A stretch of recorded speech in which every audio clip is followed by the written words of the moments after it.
Bonjour, ici Capsule, on poursuit sur le sujet de la commande optimale et on va parler plus particulièrement de la programmation dynamique et des équations de Bellman. Donc, avec les systèmes robotiques et la plupart des lois de contrôle qu'on conçoit, on est tous dans un domaine continu. Donc, on est habitué de travailler avec des variables, par exemple des états X, X' qui représentent la position d'un joint robotique, les actions aussi que je peux prendre, le couple que j'ai appliqué, j'ai un continuum d'actions possibles que je peux prendre. Donc ça, c'est reflété par des équations un domaine continu. Des équations de la dynamique qui sont sous forme d'équations différentielles avec une dérivée des états qui est égale à la fonction de mes états et aussi des actions que je peux prendre. Donc, ce qui est particulier, ce qui va changer, c'est que ça, c'est comme un continuum de possibilités. Et quand on a commencé à parler du sujet de la commande optimale, donc on veut designer un contrôleur qui est le meilleur possible au sens de, c'est là qu'on définit une fonction coût qu'on veut minimiser.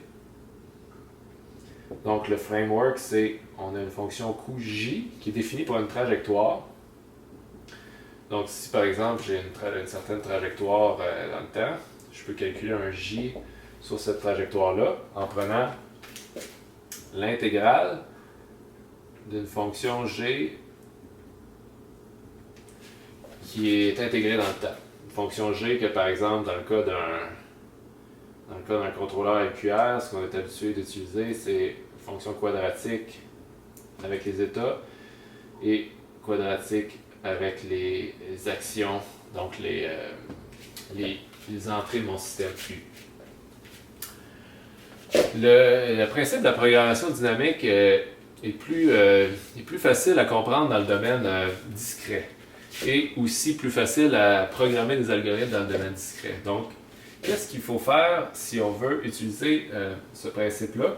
C'est qu'il faut discrétiser nos systèmes. Donc, par exemple, si j'avais un système avec un degré de liberté, une position, une vitesse que j'utilise dans mes équations dynamiques, ben, je vais devoir mettre des niveaux discrets pour lesquels c'est possible de mes états de se trouver et travailler avec ces possibilités-là. Même chose pour les actions possibles. Donc, par exemple, je me trouve à une certaine position, certaine vitesse. À ce point-ci, j'ai probablement plusieurs options possibles de force que je peux appliquer sur mon système. Mais ici, je vais devoir discrétiser mes options pour avoir des flèches qui relient différents états. Donc, dans le domaine discret, on se retrouve avec des équations de la dynamique du type, on va plutôt décrire, on va avoir une fonction qui dépend de mon état actuel xi, de mon choix discret d'action ui, puis ce que ça va me donner, c'est pas la dérivée temporelle dans le temps, c'est directement le prochain état sur lequel je vais me trouver. Donc si je suis ici, à cet état-là, je prends le choix de la flèche, ça représente la consigne que je choisis. Ma dynamique représente où est-ce que je me retrouve le prochain temps. Pour le coup, c'est relativement similaire. On va travailler avec une fonction J qui, toutefois ici, ça va être plutôt une sommation de coûts G qu'on définit pour chacun des flèches ici. Donc on va associer un coût à chacun des flèches qui représente une pénalité qu'on veut donner à cette action-là. La pénalité peut être reliée à, on veut pénaliser de se trouver à cet état-ci, comme elle peut être associée à la pénalité d'utiliser par exemple beaucoup de force sur une flèche donnée. Donc, le principe des équations de Bellman, ben, c'est si on cherche ici un contrôleur optimal, on veut une loi qui nous donne l'action U, I à prendre en fonction de l'état XI. Donc, notre objectif, c'est d'avoir un contrôleur qui nous donne une fonction de quelle action prendre selon où je me trouve en termes d'état dans mon système. Pour développer ce choix de contrôleur-là, c'est là qu'on peut utiliser les équations de Bellman. Il faut un principe intermédiaire qui va être utilisé. Ce principe intermédiaire-là, c'est ce qu'on appelle, ce que je vais noter ici, le J étoile, c'est le coût à venir optimal. Ce qui va nous permettre, dans un deuxième temps, de trouver l'action optimale. Donc ici, il faut comprendre que notre fonction coût est définie pour une trajectoire. Donc si j'ai une trajectoire complète de mon système, je peux utiliser ça ou ça. Donc si j'ai un chemin, par exemple, au complet, qui me ramène du point A au point B, je vais avoir des fonctions G de définies pour chacun de mes petites branches ici. Je peux calculer un coût sur une trajectoire. Mais dans l'optique de faire un contrôleur, ce qu'on s'intéresse, c'est si je suis ici, puis je prends les actions optimales possibles pour me rendre là, c'est quoi le coût à venir minimum? Donc, la variable J étoile va représenter, dans le meilleur scénario possible, où mon contrôleur est le meilleur possible, si je me retrouve ici, c'est quoi le minimum de coût que je peux avoir à rencontrer pour atteindre ma cible. Donc, les équations de Bellman sont basées sur ce principe-là, que supposons que je sais que si je suis ici, j'ai un coût minimum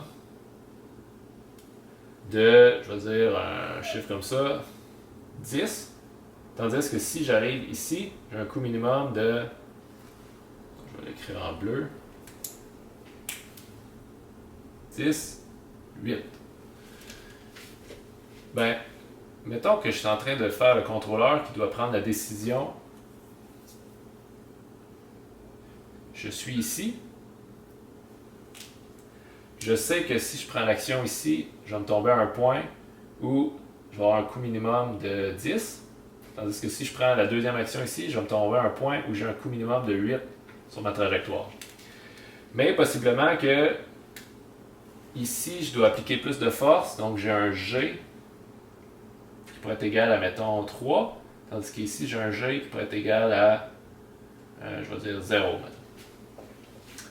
Donc, on voit ici que mon contrôleur, qui voit un peu d'avance, pour qu'il soit intelligent, il va dire « Ah, ben, je suis mieux de prendre l'action ici, même si j'ai une plus grosse pénalité instantanée, pour avoir moins de coûts dans le futur. » Donc, l'équation de Bellman, c'est ça que ça représente. Le coût minimum ici.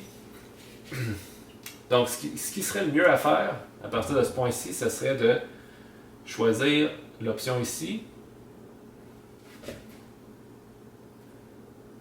Donc, excusez, j'ai mis des chiffres qui ne font pas vraiment de... Mettons qu'ici, ça aurait été 1. OK, 1 ou 0. Donc, si je choisis l'action ici, je vais avoir un coût instantané de 1 plus un coût à venir de 8. Donc, je vais avoir 9.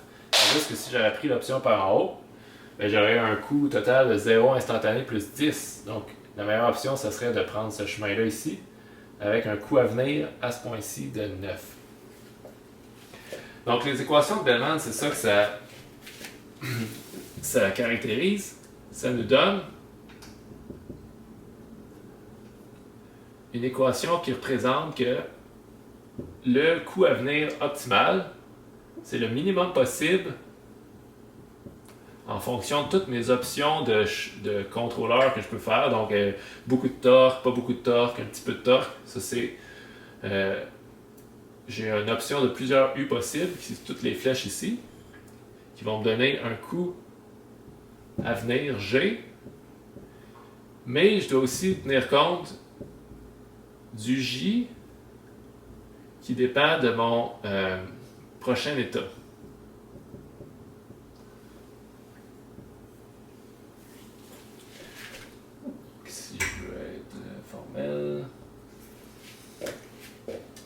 Donc ça ici, je pourrais le substituer par ma fonction dynamique qui est ici, qui va me calculer c'est quoi mon état futur. Et mon action optimale, c'est l'action qui minimise ça. Donc, mathématiquement, c'est comme ça qu'on écrit ça.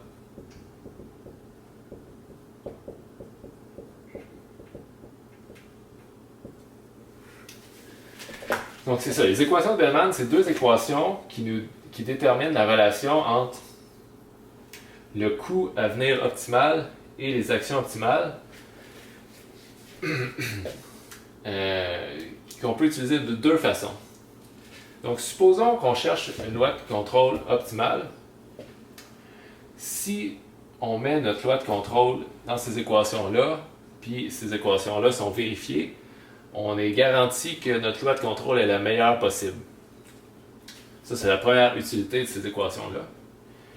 La deuxième utilité, c'est que on peut voir ces équations-là comme un algorithme. Et ça, c'est ce qu'on appelle la programmation dynamique. Un algorithme qu'on va faire des itérations. Donc, on va partir avec un essai initial de J. Donc, on initialise un J aléatoirement pour tous mes états. Puis après, on fait des itérations pour converger vers une solution qui va nous donner un J et un U pour tous mes états. Donc, je vous rappelle, le J, ça représente le coût minimum à venir, supposons que je prends toutes les actions optimales dans le futur. Puis le U étoile représente l'action optimale à prendre au moment donné. Donc, si je reprends l'exemple ici, on suppose que j'avais déjà calculé un J optimal pour la fin de la trajectoire. Donc ici, si je me retrouve à un état ici, j'ai 8 à prendre pour me rendre à la cible, tandis qu'ici, j'ai 10. Mais instantanément, c'est plus facile d'aller vers le 10. Ça me coûte plus d'énergie aller chercher le 8 ici à partir de cet état-là. Donc, pour l'état ici, si on applique ça, le J étoile et le U étoile, le U étoile, en fait, représente la décision de la flèche. Donc, la meilleure décision ici, c'est de dire, je vais aller ici. Parce que, avec le U qui m'amène ici, je vais avoir, ce qui est dans ma parenthèse ici, c'est 1 plus 8, donc 9, versus si je vais là, c'est 0 plus 10, donc 10. Donc, le minimum, c'est 9 si je prends la décision d'aller dans cette direction-là. Il y a une version de ces équations-là aussi dans le domaine continu qui s'appelle Hamilton, Jacobi, Bellman, que l'équivalent, c'est 0 égale le minimum de U de G de XU plus dj sur dx f de xu. Comme ça. Et donc, si on solutionne cette équation-là, on peut trouver le J étoile. Puis, en même temps, on va trouver le U, qui est, dans le fond, le U étoile, c'est l'argument qui minimise tout ça, ici. Donc, typiquement, dans le domaine continu, c'est difficile d'appliquer ces équations-là directement, sauf pour des cas assez simples. Dans le domaine discret, les algorithmes fonctionnent mieux, mais il y a une limite qui est, vu qu'il faut discrétiser, l'approche brute force d'appliquer cet algorithme-là sans approximation demande beaucoup de puissance de calcul qu'on peut juste faire pour des systèmes simples. Mais je vais vous montrer un exemple de cette approche-là pour un système simple ici. Mais dans la vraie vie, avec des robots complexes, on ne peut pas appliquer ça directement. Il faut des méthodes approximées de faire de la programmation dynamique. C'est un sujet en soi qui a plein de subtilités que je ne décris pas ici et de méthodes pour faire face à ces subtilités-là qui sont assez compliquées. Donc, quelque chose qui est intéressant ici, c'est que la façon qu'on définit notre problème ici dans le domaine discret, ça ressemble drôlement à tout ce qui s'appelle dans le domaine de l'informatique la recherche sur un graphique. Typiquement, on a les différents chemins possibles sur un graphique. Par analogie, nous autres, c'est des actions que notre robot peut prendre. Tandis que les nœuds sur un graphique qu'on voudrait faire de la recherche, nous autres, c'est des états qui représentent par exemple la position, vitesse d'un joint de robot. Mais un coup qu'on a discuté notre problème, comme ça, on peut voir ça, c'est très analogue à un problème de je suis sur une carte, j'ai différents chemins possibles et je cherche le chemin le plus court pour aller du point A à la destination, par exemple. Donc, on est rendu avec une façon de fonctionner qui ressemble, on pourrait comparer des algorithmes que Google Maps utilise, par exemple, pour trouver le chemin le plus court sur une carte, à trouver une trajectoire qui nous donne un coût minimum pour un système dynamique. Donc, c'est l'avantage aussi d'avoir discrétisé. Il y a plus d'algorithmes qui fonctionnent bien en version discrète comme ça. Donc, si je vous fais une petite démonstration des équations de Bellman, version, on les utilise pour faire des itérations, ce qu'on appelle la programmation dynamique. La première étape, c'est qu'il faut initialiser un coût à venir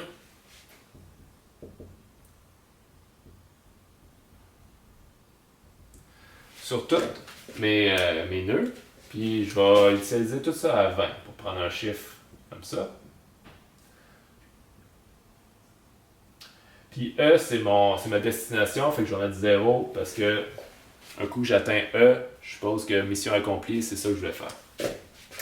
Donc, je vais ici garder une trace de mes itérations dans le tableau ici. Supposons que je veux appliquer ces équations-là. On a tout ce qu'il faut. On a des J qui sont définis pour tous mes nœuds, donc tous mes états, on peut voir ça.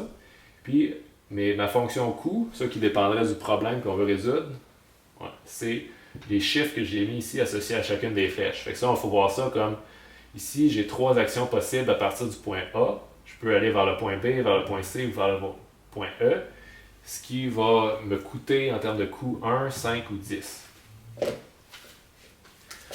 Donc, si on applique ces petites équations-là, il faut le faire nœud par nœud. Donc, si on commence avec le point A. Le point A, j'ai 3 options. Je peux aller ici, l'option d'aller vers B. Je vais avoir un coût instantané de 1, plus je vais tomber sur un nœud avec un coût à venir de 20. Fait que j'aurai 21 total. L'option d'aller vers C, j'aurai 5 de coût instantané plus 20, 25. Plus 20. Ou l'option d'aller vers E directement, j'aurai 10 plus 0. Donc, on voit que pour le moment, ma décision optimale, ça serait, je vais aller vers E avec un coût de 10. Donc, ici, c'est ça qu'il faut prendre en note ici. Ma décision, ça va être, allons par là, allons vers E, avec un coût de 10. Maintenant, on fait ça pour tous les autres nœuds. Ici, j'ai 2 options, 5 plus 20 ou bien 2 plus 20. L'optimal, c'est d'aller vers C avec 22. À partir de C, en fait, ici, j'ai juste une option, c'est d'aller vers D avec un coût de 21. À partir de D, aussi, j'ai juste une option.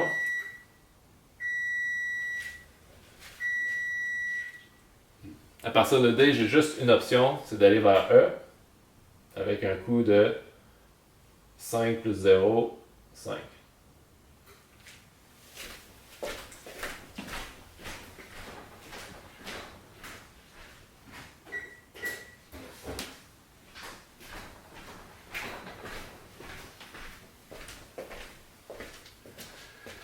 Et au point E, ben, c'est ma destination, il faut que j'ai pas vraiment de calcul à faire. Ça va être 0 tout le temps. Donc maintenant ici, on a calculé des nouveaux J, qui sont les minimums, puis on a des actions optimales a priori. À partir de B, je vais vers C, à partir de C, je vais vers D, à partir de A, je vais directement vers E. Donc maintenant, avec les nouveaux chiffres que j'ai calculés, on va mettre à jour ce que j'utilise dans mon graphique. Puis on va recommencer le processus. Donc à partir de A, j'ai calculé que le coût à venir minimal, c'était 10 si je me dirigeais direct vers là. Avec B, on a calculé que c'était 22. Avec C, on a calculé que c'était 21. Puis avec D, on a calculé que c'était 5. Et maintenant, on répète. Maintenant, je suis sur A. J'ai le choix entre 10 plus 0, ou bien 1 plus 22, ou 5 plus 21. Pas de changement pour le moment. On reste avec l'option E. E10. Il y a pas c'est toujours la plus avantageuse pour le moment. On regarde B. J'ai l'option 5 plus 5, 10 ou 2 plus 21. Oh, ici il y a un changement. C'est plus avantageux pour le moment d'aller par là. Avec 5 plus 5, 10. Donc je vais vers D ici. Avec un coût de 10. Maintenant, à partir de C, j'ai juste une option. Mais maintenant, je peux mettre à jour le coût. C'est 1 plus 5. C'est 6. Donc, vous voyez ici que c'est comme si mon algorithme il met à jour les options en fonction des nouvelles possibilités qui se rend compte que finalement, c'était meilleur d'aller dans telle direction.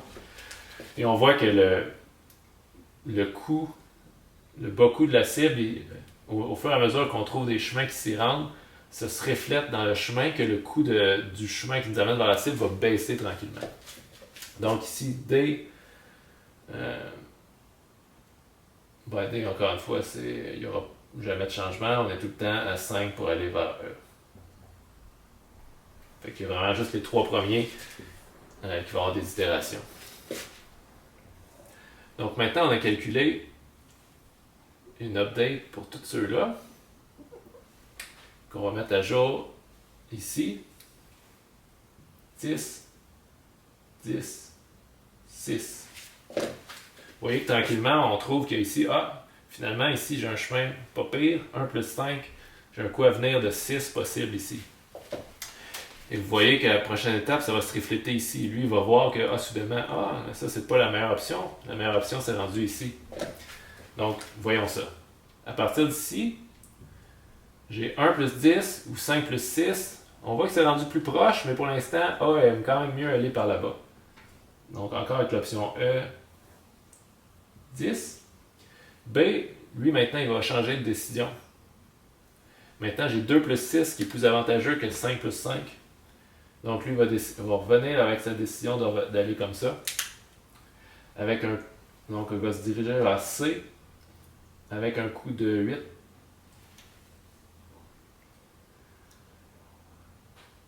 Ouais. Et lui, pas de changement. Il y a juste une option, c'est aller vers D avec un coût de 6. Donc, si on met tout ça à jour, en fait, lui était déjà à jour, on est rendu avec 10, 8, 6, 5, 5. Maintenant, on fait notre itération. On est rendu ici 11, 5 plus 6, ici 10, ici finalement j'ai une meilleure option de chemin à partir de A. Si je m'en vais par là-bas, j'ai un coût de 1 instantané plus 8 à venir, ce qui me donne 9 avec l'option d'aller vers B. Ici, on a 2 plus 6, ce qui est tout le temps mieux que 5 plus 5. Il n'y aura pas de changement. Ça va être C avec 8. Puis ici aussi, on va vers D avec 6. Ça, c'est la destination. Puis avec D, on allait tout le temps vers E avec un coût de 5. Fait que ici, l'algorithme a fini de converger, puis on voit que ça me donne deux choses. Les flèches rouges, c'est les actions optimales à prendre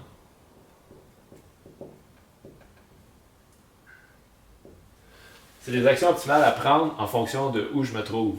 Donc ça, on peut voir, cet algorithme-là va nous donner une carte qui nous dit, c'est ça qui va être mon contrôleur optimal. C'est une carte numérique qui va me dire, si tu es à A, va vers B.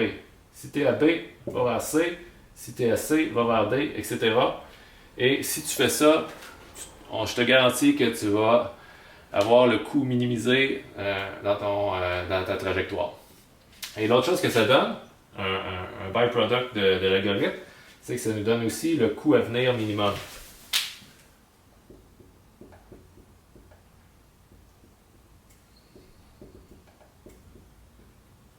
Donc le coût à venir minimum, c'est le chiffre ici, 8, 6, qui représente, sachant que tu as la loi de contrôle optimale, si tu débutes une trajectoire ici et que tu prends les actions optimales dans le futur, donc dans ce cas-ci, ça serait à partir du point A, on choisirait de faire un chemin comme ça. C'est ce coût-là que tu vas rencontrer sur ta trajectoire. Donc, qu'est-ce qui est à retenir de tout ça? C'est que la programmation dynamique et les équations de Bellman, c'est utile pour trouver des lois de contrôle optimales. Mais ce qui est bien, c'est rarement applicable directement sur des systèmes complexes à cause de ce qu'on appelle la curse of dimensionality. C'est que quand on discrétise un système, plus il y a de degrés de liberté, le nombre de nœuds dans mon système est exponentiel avec le nombre de degrés de liberté. Donc, si j'ai un robot humanoïde, par exemple, ce serait impossible d'avoir assez de mémoire dans un ordinateur et de puissance de calcul pour appliquer ça directement. Mais il existe des méthodes approximées pour travailler avec ces mêmes principes-là. Voilà.